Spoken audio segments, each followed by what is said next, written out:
Muy buenas para todas las personas que me están viendo por este video. Mis saludos a todos ellos.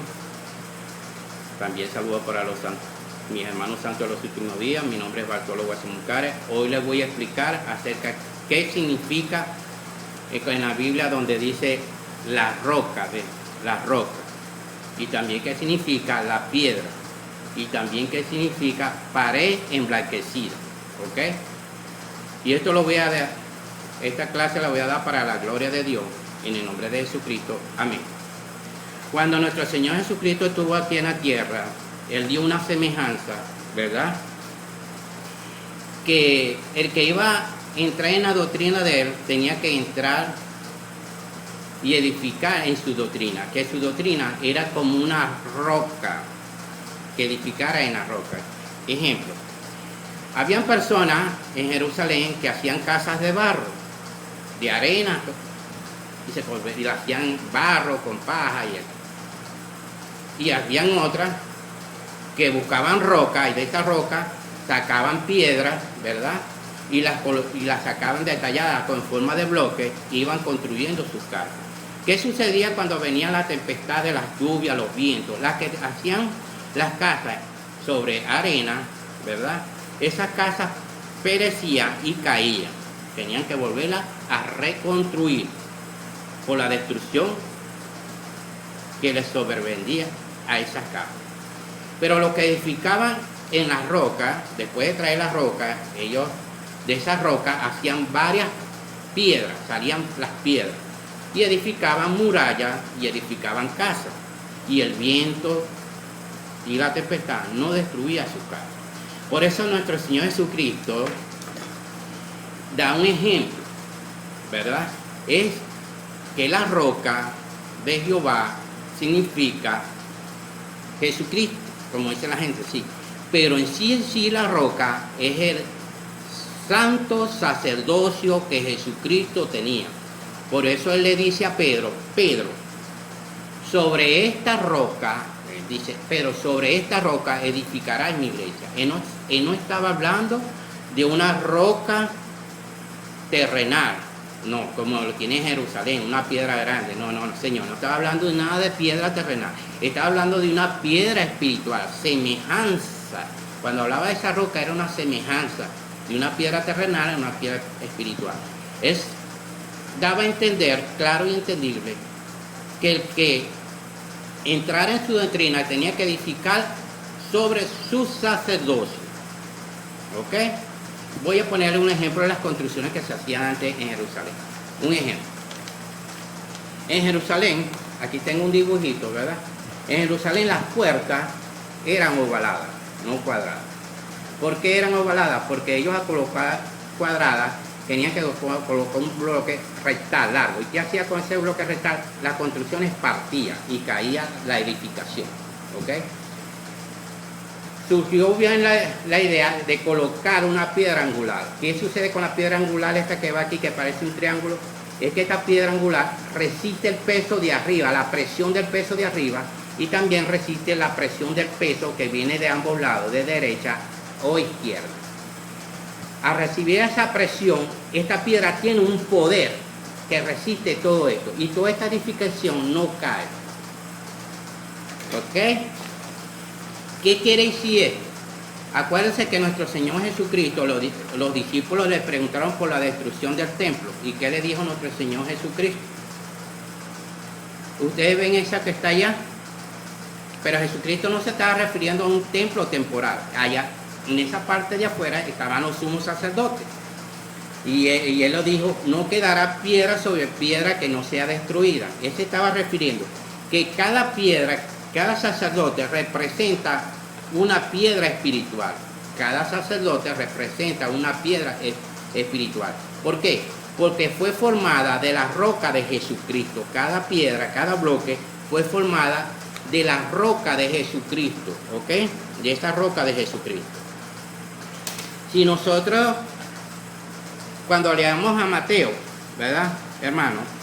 Si nosotros al leer Mateo, donde dice nuestro Señor Jesucristo, fíjense lo que dice nuestro Señor Jesucristo en Mateo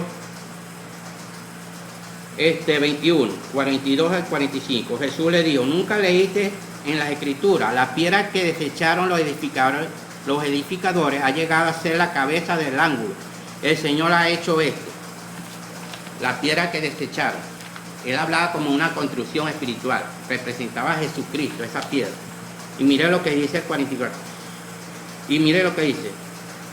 Y el que caiga sobre esta piedra será quebrantado, y sobre que ella caiga lo desmenuzará. A oír las parábolas, los principales sacerdotes y los fariseos entendieron que hablaba de ellos.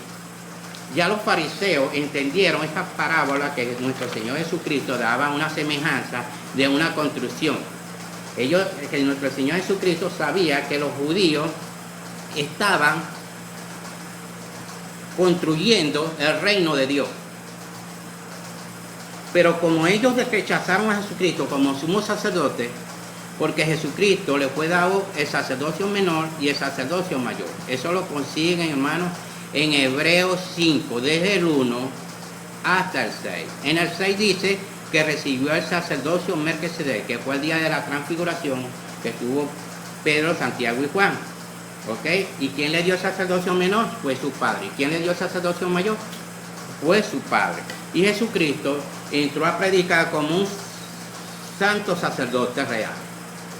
Pero los judíos no lo aceptaron como un santo sacerdote y rechazaron esta poderosa piedra que era el sacerdocio de Jesucristo. Es por eso que Jesucristo le dice a Pedro: Pedro, sobre esta roca edificarás mi iglesia. O sea, ya Pedro iba a edificar la iglesia de Jesucristo. Es por eso que nuestro Señor Jesucristo no se bautiza ni con Israel ni con los judíos. Viene a bautizarlo de Juan el Bautista, porque esa era la misión de Juan el Bautista: tumbar el poder de los judíos. Voy a leer una parte también de aquí de Hechos, ¿verdad? Fíjense lo que dice en Hechos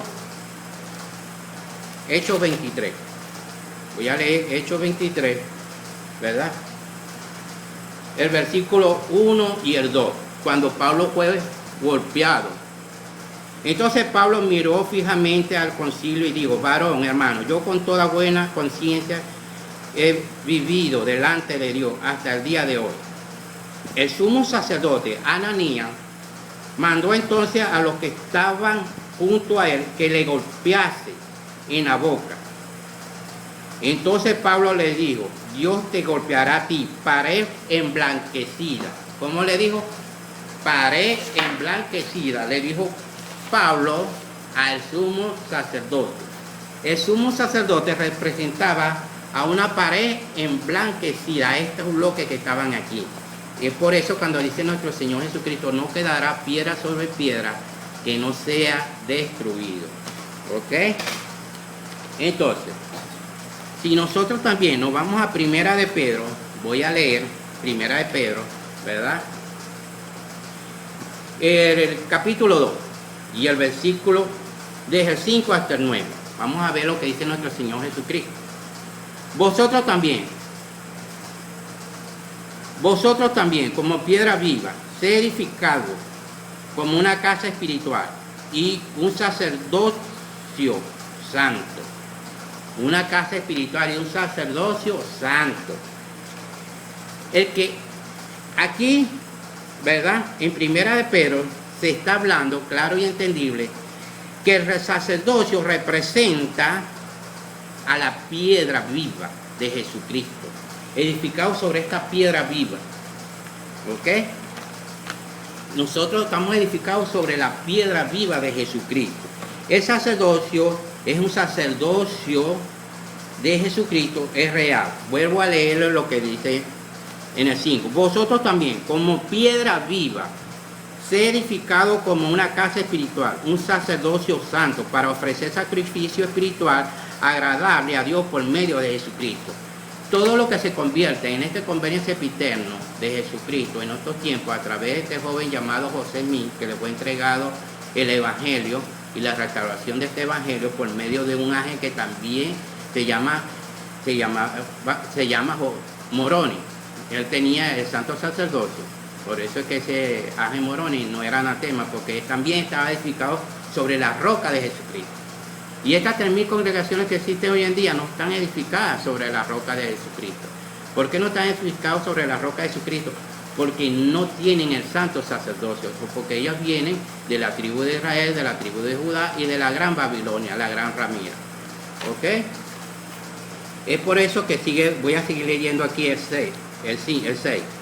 Por lo cual también contiene las escrituras. He aquí, pongo en el Sion la principal piedra angular, escogida y preciosa, y en el que crea en él no será avergonzado. Dice, aquí estamos otra vez con la piedra angular. He aquí, pongo en el Sion la piedra principal, que es el sacerdocio, angular, escogida y preciosa. El que crea en él no será avergonzado. Él es, pues, ¿verdad? Honor a vosotros, los que creáis. Pero para los desobedientes, la piedra que los edificadores desecharon, esta ha venido a ser cabeza de ángulo, ¿verdad?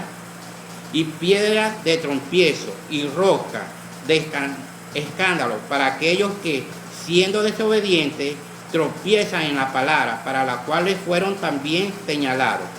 Entonces dice Pablo, mas vosotros sois linaje escogido, de un real sacerdocio, nación santa, pueblo adquirido por Dios, para que anuncie las virtudes de aquel que os ha llamado de las tinieblas en la luz. Entonces, vosotros en los tiempos pasados no eras pueblo, pero ahora sois pueblo de Dios, que en el tiempo pasado no habías alcanzado la misericordia, pero que ahora habéis alcanzado la misericordia. Fíjense bien, cuando estos discípulos, ellos no habían edificado sobre la roca de Jesucristo, porque ellos pertenecían a Juan el Bautista. Entonces ellos edificaron, después que Jesucristo le entrega el santo sacerdocio, están edificados sobre la roca de Jesucristo. Acuérdense la plenitud del Evangelio. El Evangelio significa buena nueva. Eso fue lo que trajo el ángel Moroni, la plenitud del Evangelio. A través del ángel Moroni iba a venir Elías, el profeta, para entregarle el sacerdocio a este joven José Smith. Muchos hermanos se han ido de la iglesia porque dice que el libro Mormón no contiene ninguna, ¿cómo se dice? Ninguna plenitud del Evangelio. Claro que sí, porque la última fuente que les fueron entregadas fueron a los 12 discípulos de los nefitas, y ellos se quedaron con la última fuente del sacerdocio. Por lo tanto, eran los nefitas que tendrían que entregar el santo sacerdocio, devolvérselo a los gentiles. ¿Y quién vino a entregar ese santo sacerdocio? Lo vino a entregar el anunciado por el ángel Moroni. Entonces, ¿no trajo el libro Mormón la plenitud del Evangelio? Claro que sí trajo la plenitud, lo trajo el libro del Mormón. Trajo la plenitud del Evangelio de Jesucristo. Si no fuera así, por esta plancha, aquí en la tierra no existiese el Evangelio de Jesucristo todavía.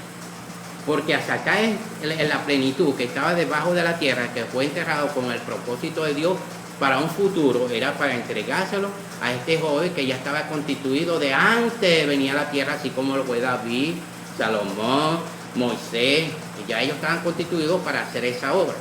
Entonces, se lo entregó a José Smith, no podemos hacer nada nosotros, ni las otras congregaciones. Ese es un amor que hizo Dios a entregarle esta plancha a este joven José Smith para la responsabilidad de traer de vuelta el Evangelio. El Evangelio es buena nueva. ¿Cuál es la buena nueva que viene en el libro Mormón? El santo sacerdocio. Por eso Juan dijo, nuestro Señor Jesucristo dijo, Juan vendría otra vez y entregaría de nuevo el santo sacerdocio. Así, hermano. Por eso nuestro Señor Jesucristo le dice a sus discípulos, no quedará piedra sobre piedra que no sea destruido. Cuando nuestro Señor Jesucristo hablaba a sus discípulos, se refería a los sacerdotes que estaban fuera del templo. No se estaba refiriendo al templo temporal, de hecho de bloques, ni nada de eso. Nada de esas construcciones materiales, no. Se hablaba de un templo, de una construcción espiritual. Estos sacerdotes, ¿verdad?, ya habían abandonado a Jesucristo. Por lo tanto, ese sacerdocio de Judá, para la cual vienen los evangélicos también, los testigos de Jehová y todas esas 3.000 congregaciones, aún las rameras, este sacerdocio ya no es válido. Acuérdense que Pedro también fue a Roma y Pedro no entregó el sacerdocio mayor, que es el que produce los sacerdocios menores. Al morir los 12 discípulos se pierde las Santas Escrituras. Y se pierden las Santas Escrituras en el sentido que pierde el santo sacerdote. Pero las otras personas recuperan las Escrituras y empiezan a hablar con las Escrituras sin tener santo sacerdocio, sin tener autoridad. Por eso el Señor dice, edifica en mi roca. La roca significa el sacerdocio de Jesucristo. El que edifica en el sacerdocio de Jesucristo no perecerá, y las puertas del infierno serán aplazadas, quitadas. Entonces, yo quiero que entiendan esta clase, porque hay muchas personas que no entienden qué significa la roca. La roca significa el sacerdocio de Jesucristo. La piedra es la transformación del hombre cuando acepta la roca de Jesucristo. En esta piedra se cuadra bien para que tenga buen cuadro, para que encaje en la construcción de la iglesia de Jesucristo. ¿Cuál es esa? La fe en Jesucristo, ¿ok? El arrepentimiento, el bautismo y la imposición de manos para recibir el Espíritu Santo. Y después, esta piedra le dan el Espíritu Santo, y después de recibir el Espíritu Santo le dan el sacerdocio arónico, y es donde va a encajar en la construcción, ¿verdad? En esta construcción, lo que se llama la construcción espiritual de la casa de Dios. Por eso que cuando Pablo fue golpeado que aquel sumo sacerdote le dijo que golpearan a Pablo, él le dio pared emblanquecida, porque pertenecía a este grupo, a esta construcción espiritual. Y dijo que Dios lo iba a tomar en cuenta en el día del juicio. Acuérdense que pared emblanquecida se encuentra en Hechos 23, 1 y 3, donde Pablo los llamó pared emblanquecida. Acuérdense que hay que construir nuestra iglesia en la roca de Jesucristo. No demos falsos, acuérdense el testimonio que dice, un mandamiento es no da falso testimonio contra tu prójimo. Tu prójimo es tu espíritu, no el espíritu de otro. Eso quiere decir que no le pongas a decir a tu espíritu y a tu carne que tú ya estás en la iglesia de Jesucristo y que estás edificado sobre la roca de Jesucristo, porque estás cayéndole a mentira a tu espíritu. Eso va con todas estas 3.000 congregaciones. Si quieren edificar en la iglesia de Jesucristo, ya Jesucristo le dio la autoridad al profeta José Smith, y es por eso de ahí viene el linaje de donde todos podemos entrar a la gloria de Dios, por este sacerdocio real. No crean ninguno otro sacerdocio, ni se quejen el sacerdocio de un obispo de la iglesia católica llamado Luis Toro. Él no es ningún sacerdote de la Santísima, no, él es sacerdote, pero del reino de Satanás, porque el propósito de Satanás es colocar a estos sacerdotes para llevárselos al infierno, igual a los pastores, a todas esas congregaciones que dirigen esa iglesia. Ese es el propósito de Satanás. Para eso lo puso Satanás ahí, para que fueran sus discípulos. Y vuelvo a repetir, Toro, el católico Luis Toro, no es ningún sacerdote real, es un falso sacerdote, porque viene de la iglesia de la Gran Ramírez. Esto lo hago un llamado para que las personas entiendan que Jesucristo no es un juego, y que Satanás está utilizando estas 3.000 congregaciones para llevarse a todas las personas al infierno. Y la única congregación que tiene el sacerdocio real es la iglesia de Jesucristo de los santos de los últimos días. Se lo estoy diciendo porque no le estoy cayendo a mentira, la palabra de Dios no miente. ¿Ok? Este es mi testimonio. Yo sé que nuestro Señor Jesucristo vive, y yo le doy las gracias al Padre de nuestro Señor Jesucristo, y a su Hijo Jesucristo, y a su Santo Espíritu por haberme enseñado estas cosas. Pues que estas cosas me las enseña Él, ¿verdad? No viene de doctrina de hombre ni por hombre.